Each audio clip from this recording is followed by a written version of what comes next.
Assalamualaikum warahmatullahi wabarakatuh. Perkenalkan, nama saya Willianti dengan NPM 2451172.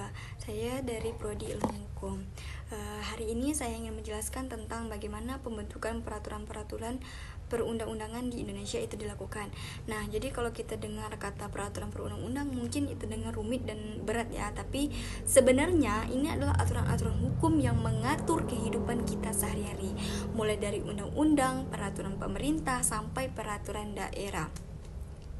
Dasar utama yang mengatur bagaimana aturan ini dibuat ada di Undang-Undang Nomor 12 Tahun 2011 yang sudah 2 kali diubah, yaitu yang pertama lewat Undang-Undang Nomor 15 Tahun 2019 dan Undang-Undang Nomor 13 Tahun 2022. Jadi undang-undang ini ibaratnya adalah buku panduan atau manual bagaimana negara kita membuat aturan hukum supaya jelas, tidak sembarangan dan bisa dipertanggungjawabkan. Salah satu hal penting yang diatur dalam Undang-Undang Nomor 12 Tahun 2011 ini adalah tahapan pembentukan undang-undang. Nah, tahapannya ini ada 6. Yang pertama, perencanaan, biasanya lewat program legislasi nasional. Bayangkan, ini seperti daftar belanja apa saja undang-undang yang mau dibuat setiap tahun. Nah, yang kedua, penyusunan.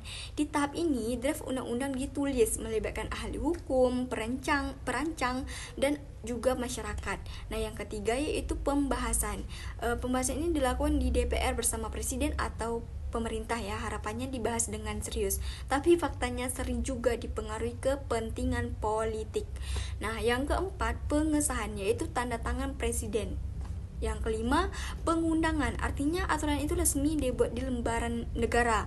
Nah, yang keenam itu ada penyebarluasan, supaya masyarakat tahu dan bisa mematuhinya. Bisa kita ambil dari contoh kasus nyata itu yang Undang-Undang Cipta Kerja. Nah, supaya lebih jelas saya akan beri contoh ya pada Undang-Undang Cipta Kerja atau sering disebut Omnibus Law. Nah, undang-undang ini dibuat dengan tujuan untuk mempermudah investasi dan membuka lapangan kerja. Tapi dalam prosesnya banyak masyarakat merasa tidak benar-benar dilibatkan. Sosialisasi dan partisipasi masyarakat yang dijanjikan dalam Undang-Undang Nomor 12 Tahun 2011 tadi pada praktiknya hanya formalitas saja. Akibatnya banyak yang protes, terjadi demo besar-besaran, dan akhirnya undang-undang ini bahkan digugat ke Mahkamah Konstitusi. Putusan MK nomor 91 PUU tahun 2020 itu menyatakan bahwa Undang-Undang Cipta Kerja itu inkonstitusional, bersyarat ya, artinya sah tapi harus diperbaiki dalam jangka waktu tertentu.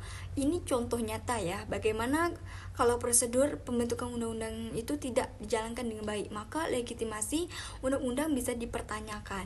Nah, inti masalahnya dari sini kita bisa simpulkan ya, ada beberapa masalah pokok. Nah, partisipasi masyarakat masih kurang, sering hanya simbolis, dan kepentingan politik sering lebih dominan dibandingkan kepentingan rakyat, dan juga harmonisasi antar lembaga kurang optimal sehingga kadang aturan ini jadi tumpang tindih. Jadi teman-teman, peraturan perundang-undang itu tidak hanya sekedar teks hukum, tapi sangat menentukan kehidupan kita sehari-hari. Mulai dari harga kebutuhan, hak pekerja, lingkungan hidup, sampai kesehatan kita tuh diatur oleh undang-undang. Jadi karena itu pembentukannya harus benar-benar transparan, partisipatif, dan sesuai prosedur. Jadi kalau prosesnya hanya formalitas, hasilnya bisa menimbulkan masalah besar seperti kasus yang saya sudah jelaskan, yaitu Undang-Undang Cipta Kerja. Maka penting bagi kita semua sebagai masyarakat ya untuk ikut terlibat memberi masukan ketika ada rancangan undang-undang itu baru. Dengan begitu, hukum yang lahir bukan hanya sah secara formal tetapi juga adil dan bermanfaat bagi rakyat. Nah, sekian dari penjelasan saya. Jika ada kata salah, saya mohon maaf. Saya akhiri. Wassalamualaikum warahmatullahi wabarakatuh.